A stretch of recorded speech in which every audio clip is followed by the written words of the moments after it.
বহুতে স্বাধীনতা আন্দোলনৰ বিষয়ে যদি পঢ়ে তাহলে প্ৰথম স্বাধীনতা সংগ্ৰাম বুলি ক'লে বহুতে চিপাহী বিদ্ৰোহ বুলি কয়। মংগল পাণ্ডে য'ত শ্বহীদ আছিলে, বীৰ শ্বহীদ, তেখেতো বহু মানে ব্ৰিটিছৰ বিৰুদ্ধে যুঁজি পেলাই তেখেতে শ্বহীদ হৈছিলে। কিন্তু তাৰো আগত সিদ্ধু কানু দুয়োগৰাকী ভাই, তেওঁৰ লগতে চান্দ মুৰ্মু আৰু ভৈৰৱ মুৰ্মু, এনেকুৱা 4 ভাই যি আন্দোলন হুল সান্তালী হুল আৰম্ভ কৰিছিলে, সেইটো এই কেইবাবছৰ আগত তেওঁলোকে আৰম্ভ কৰিছিলে। আৰু আপোনালোকে দেখিবলৈ পাব যে যদি আমি বুৰঞ্জীৰ ইতিহাসৰ পাত লুটিয়াই চাওঁ, তেওঁলোকসকলে যি ধৰণে সেই সময়ত ব্ৰিটিছসকলে যি ধৰণে অন্যায় কৰিছিলে, আমাৰ মাটি বাৰীবোৰ কাঢ়ি ল'বলৈ চেষ্টা কৰিছিলে, টেক্স বঢ়াই দিছিলে, মানুহ মৰিলেও টেক্স দিয়ে, তেওঁলোকে বিয়া পাতিলেও টেক্সৰ ব্যৱস্থা কৰিছিলে। আৰু তাৰোপৰি তেওঁলোকে এনেকুৱা কৈছিলে যে যুৱতীসকল মহিলাসকল যদি তেওঁলোকে দেখে তেওঁলোকক অপমান, তেওঁলোকৰ অশ্লীলতাৰ যিটো চকু দৃষ্টি, সেই দৃষ্টিৰে চাইছিলে। গতিকে সেই সকলোবোৰ নিৰাপত্তা কৰিবৰ বাবে হুল আন্দোলন গঢ়ি তুলিছিলে সিদ্ধু কানু তেখেতসকলে। আৰু বীৰ সিদ্ধু তেওঁ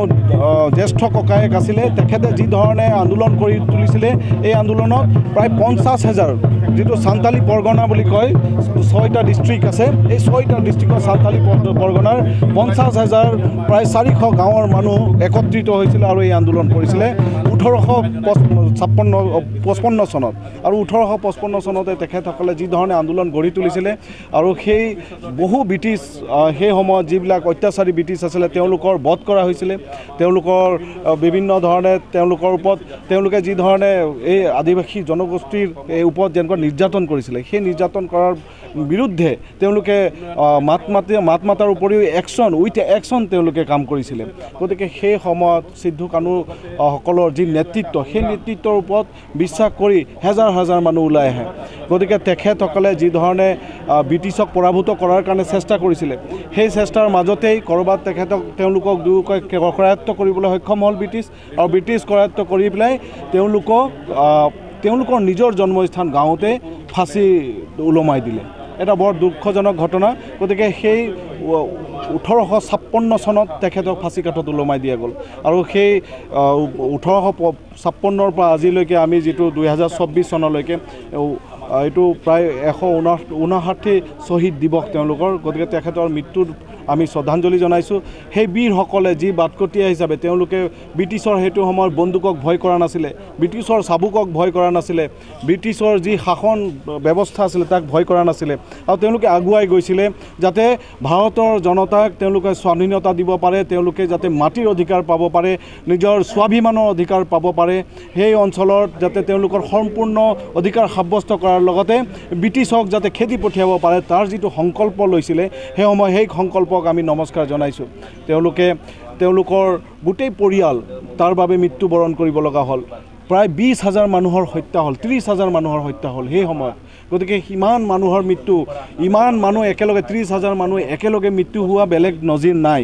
এই একেলগে মৃত্যু হোৱাৰ ভিতৰত সান্তালী বিদ্ৰোহ যিটো সান্তালী হুল, ইয়াতেই 30,000 মানুহ একেলগে বিদ্ৰোহত মৃত্যু হৈছে। গতিকে এয়া স্বীকৃতি হ'ব লাগে আৰু প্ৰত্যেকে অনুপ্ৰাণিত হ'ব লাগে যে ব্ৰিটিছৰ নিচিনা এটা শক্তিশালী, তেতিয়া ইষ্ট ইণ্ডিয়া কোম্পানী আপোনালোকে জানে, ৰবাৰ্ট ক্লাইভ মিৰ্জাফৰৰ হেৰিৰ পিছত মানে যি আমাৰ চিৰাজউদ্দৌলা নবাব আছিলে, নবাবক যেতিয়া পৰাজিত কৰাৰ পিছৰ যিটো প্ৰক্ৰিয়া সেইটো চেঞ্জ হৈ গ'ল। বক্সৰত যেতিয়া যুদ্ধ হ'ল, বক্সৰতো যুদ্ধ হোৱাৰ বক্সৰ যুদ্ধ যেতিয়া জিকি গ'ল আৰু পলাচী যুদ্ধ যেতিয়া জিকি গ'ল, গোটেই ব্ৰিটিছৰ হাতত শাসনটো গুচি গ'ল। এই ব্ৰিটিছৰো শাসন যেতিয়া গুচি গ'ল, সেই তেতিয়া তেওঁলোকে টেক্সেশ্যনটো বঢ়াই দিলে। টেক্সৰ যিটো এগ্ৰিমেণ্ট, এলাহাবাদ এগ্ৰিমেণ্ট বুলি কয়, এলাহাবাদ ট্ৰিটিৰ পিছত তেওঁলোকে টেক্স লোৱাৰ এটা ব্যৱস্থা কৰি দিলে, য'ত মানুহে বিবাহ মানে যদি মেৰিজ হয়, বিবাহ হয়, বিবাহৰো টেক্স লগাই দিয়ে। মানুহ মৰিলে তেওঁলোকৰ যদি শ্ৰাদ্ধ পাতে তাৰো টেক্স লগাই দিয়ে। আৰু বিভিন্ন সময়ত টেক্সৰ বৃদ্ধি কৰি গৈ থাকে, যিটো কৰ বৃদ্ধি কৰাৰ কাৰণে তাৰ বিৰুদ্ধে বীৰ সিদ্ধু কানুৱে এটা সংগ্ৰাম গঢ়ি তুলিছিলে। গতিকে এই সংগ্ৰামই আজি বহুকেইজনৰ অনুপ্ৰেৰণাৰ উৎস। আৰু আমি আশা কৰিছোঁ যে আমাৰ নৱপ্ৰজন্মই এই কথাখিনি বুজি পাব তেওঁলোকক বীৰ পুৰুষসকলৰ যি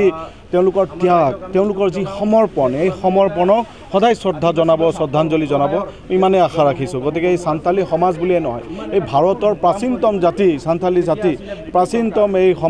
সমাজৰ সুৰক্ষাৰ কাৰণে তেওঁলোকে ওলাই আহিছিলে আৰু ভাৰতৰ ভূমিৰ বাবে ওলাই আহিছিলে জংঘলৰ সুৰক্ষাৰ বাবে ওলাই আহিছিলে আপোনালোকে আৰু এটা ইনচিডেণ্ট আছে আচৰিত পাব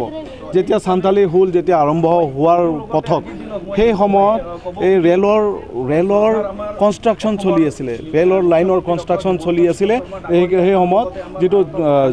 ঝাৰখণ্ডৰ এতিয়া বৰ্তমান ঝাৰখণ্ড তেতিয়া সান্তালী পৰিগণা বুলি কয় সান্তালী পৰগনাত যেতিয়া হৈ আছিলে তেতিয়া বহু মহিলাক তেওঁলোকে অপহৰণ কৰি লৈছিলে ব্ৰিটিছ অফিচাৰবিলাকে তেওঁলোকে সম্ভোগ কৰিবৰ বাবে অপহৰণ কৰি লৈছিলে যিটো বস্তু আটাইতকৈ দুৰ্ভাগ্যজনক হৈছিলে সেইকাৰণে কানু যিজন সৰু ভায়েক আছিলে সেই কানু তেখেতে ইয়াৰ বাবে এগ্ৰেছনলি সেই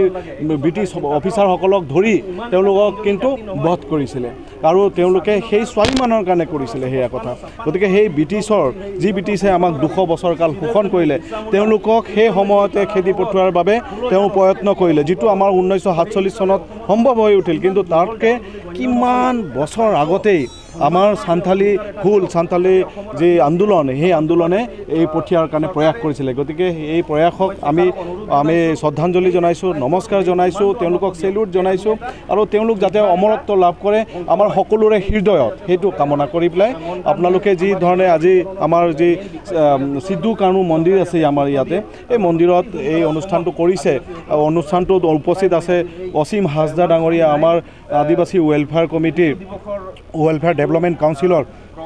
মাননীয় অধ্যক্ষ আৰু আমাৰ লগত উপস্থিত আছে টিৰকু টুডু ডাঙৰীয়া আমাৰ মাজত উপস্থিত আছে বাদল টুডু ডাঙৰীয়া আৰু কেইবাজনো গণ্যমান্য ব্যক্তি আজি উপস্থিত হৈছেহি তেওঁলোকক সকলোৱে যে ইমান ধুনীয়াকৈ অনুষ্ঠানটো কৰিছে তাৰ বাবে মই ধন্যবাদ জনাইছোঁ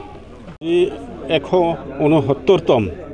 মৃত্যু বাৰ্ষিকী আমাৰ যি বীৰ শ্বহীদ সিদ্ধু আৰু কানহু মুৰ্মু তেখেতসকলক আমি শ্ৰদ্ধাঞ্জলি জ্ঞাপন কৰিছোঁ কিয়নো আজিৰ দিনটোতে তেখেতসকলে মৃত্যুবৰণ কৰিছিলে আৰু এইটো অকল অসমৰ কথা নহয় সমগ্ৰ ভাৰতবৰ্ষতে তেখেতসকলে যোৱা 1855-56 চনত ব্ৰিটিছৰ অপশাসনৰ বিৰুদ্ধে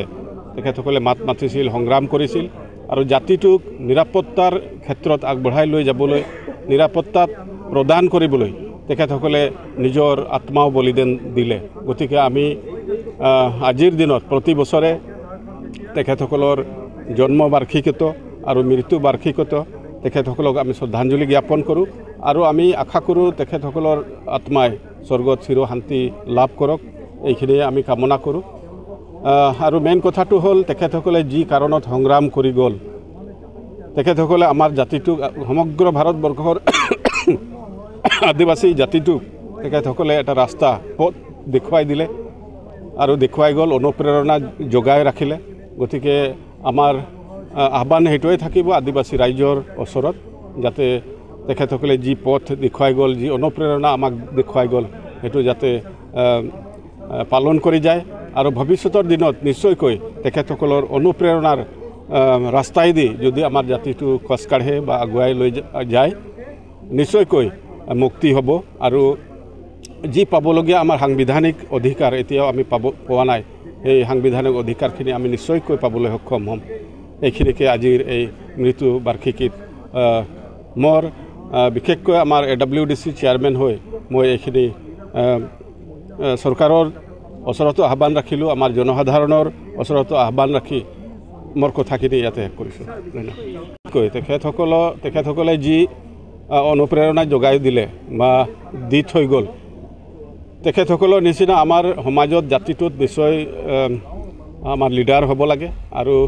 যিসকলে আমাৰ এতিয়াৰ দিনত আমাৰ আদিবাসী পাবলগীয়া সংগ্ৰামৰ যি ফল সেইটো পাবলৈ যাতে সক্ষম কৰায় তেনেধৰণৰ আমাৰ ইয়াত এতিয়া লিডাৰ লাগিব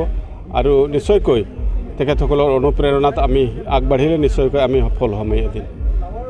क'क्राझार नोगोरनि RNB लामाजों थांनाय बागानसालि वार्ड नम्बर 8 आव रायजो राजाफोरनि गोग्गो देहा लाखिनो थाखाय सानजोरां इन्टारप्राइजआ गोदानै जेनेसा वेलनेस प्राइवेट लिमिटेड बेखेवदों। बे सानजोरां इन्टारप्राइज आयुर्वेदिक गलायाव मानसिनाव जानाय गेदेर गेदेर बेरामनि मुलिफोरखौ मोननो हागोन।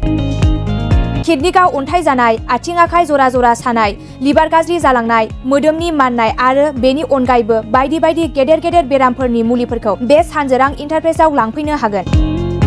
सानजोरां इन्टारप्राइजआव गासै बेरामनि मुलिफोरखौ हलसेल राङावनो लांनो हागोन। सानजोरां इन्टारप्राइज बिगोमाया फोरमायबावनाय बायदिब्ला नैबे 9954157149 जानबुं नाम्बारनि गेजेरजों नोंथांनि गोनांथि जानाय मुलिफोरखौ सुलाद लानो हागोन।